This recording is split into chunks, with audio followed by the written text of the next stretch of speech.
Monster Hunter 6 is on its way, and whilst Capcom are being pretty stingy with the info, if you know where to look you can still tease out some of the vital information for the upcoming game. So just call me Jack and/or Jill as we follow this breadcrumb trail back all the way to the Big Bad Wolf's cottage. Perhaps one of the biggest questions on everyone's minds will be, is water combat coming back? And the answer is of course yes. But how can we know? Well, Capcom always tease their next big things in the generation prior to it coming out. In the trailer for 4, we saw all of Verticality and Tigrex and Rathalos sort of fighting each other. Showing next gen we were getting Turf Wars, and the monster nurse Scylla pretty obviously foreshadows the wire bugs. She is a bug with some wire. World opens on a boat. In the ancient forest there's a little bit where you can swim, there used to be more water, and in both Iceborne and Sunbreak we get a massive view of the sea. Admiral Gallius has a plot-relevant whaling vessel that, as well as destroying any credibility of the guild being a peaceful organisation, shows Capcom definitely has water on the brain. They even say hunters don't swim, to try and throw us off the scent. Pretty cunning. So now that we've clearly established that, who's coming back? Lagiacrus for one. He was nearly in World, and Capcom said they want him back, probably, so it's fairly obvious that he's literally factually guaranteed for 6, and you heard it here first. But who else? Plesioth is a big one. Monster Hunter 6 will be the first game of the 6th generation, and the 18th game overall if you don't include stories. So if we divide 18 by 6, we get 3. Is that right? Yeah, okay, cool.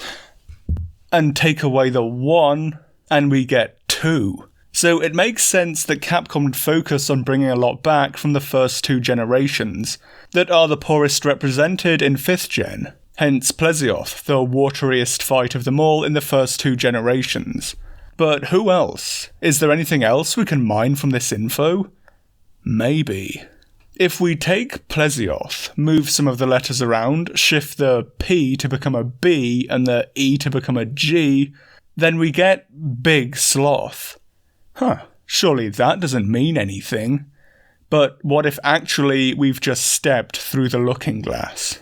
Thalassocnus was a genus of ground sloth that lived in Miocene Patagonia, and they were adapted to be marine animals, grazing on seaweeds and becoming good swimmers. So maybe we've got our herbivore for a future map in this swimming ground sloth. After all, it can't be a coincidence that if you rearrange Plesioth like that, you get Big Sloth. And the rest of the formation's fossils it comes with also provide the bosses of the roster. This is just too big a coincidence. An animal it lived alongside was Megalodon, a huge prehistoric shark famous for eating whales and miraculously springing back into existence every Shark Week. So a Megalodon-inspired pissing wyvern is obviously on the cards, but how to make it cooler? What's the next step up from Megalodon? Gigalodon, obviously. So it needs to be a lot more badass. As I've always said, fighter jet monsters are excellent. And this leaked concept art from Travis Chapman shows an early design for a rocket-propelled Gigalodon, hunting some form of duck-based bird wyvern.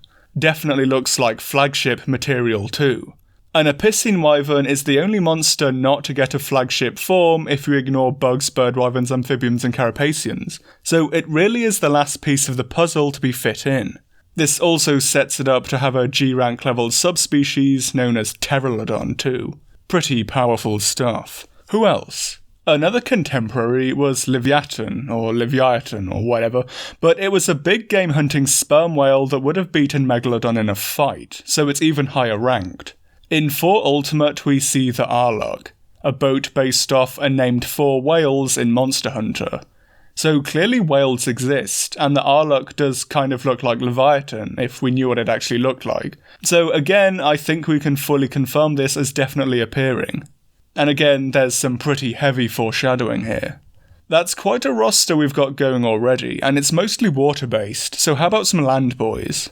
Or perhaps girls? Gammoth is the only member of the Fated Four not yet brought back, so with that, I think we can just definitely go ahead and confirm her as back, because she's got to.